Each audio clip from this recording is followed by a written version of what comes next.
Good morning, family and friends.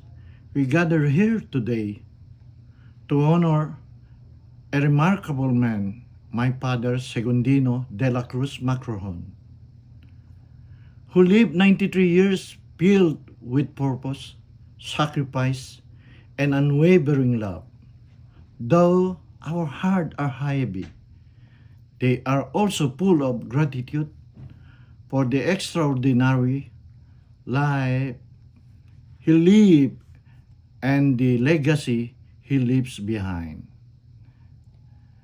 My father was an only son, yet he carried responsibilities far greater than one person should ever be expected to bear. And, and he carried them with humility, strength, and quiet determination that defined him. He worked tirelessly for his family, first in the Philippines, where he served for many years and retired as a supervisor at the Zamboanga City Water District, and later in the United States, where he faithfully continued providing and caring for us. After migrating almost 30 years ago, he was a devoted husband to my mother Dionisia, a teacher who compassion matched his perseverance. Together, they built a home filled, filled with love, respect, and laughter.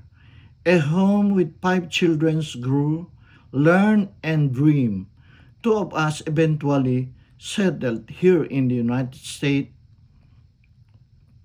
My younger sister Maria and myself here in America, we were able to hear wonderful memories with him. We traveled to Las Vegas and Mississippi and enjoyed many casinos. He enjoyed playing slot at the casinos, especially when he wins.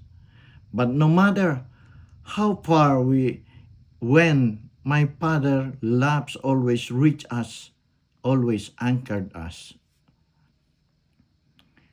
One of his greatest values was keeping the family close, literally for many years. He opened his home and his heart to his children, their spouses, and their little ones under one roof. We learn that it means to be a family that looks after one another, that shares burden, joy, meals, and memories. And even as life took us to different places around the world, his influence held us together. His love was the thread that kept us connected no matter the distance. My father lived a long, productive life, one that touched countless people. He had a way of making everyone feel seen, welcome, and valued, whether you knew him from work, from the neighborhood, from church, and or simple as Papangno. You felt his kindness and sincerity. He was a man that did not need grand gesture to show his love. It was a woven into everything he did, into sacrifices he made, the guidance he offered, the family he nurtured.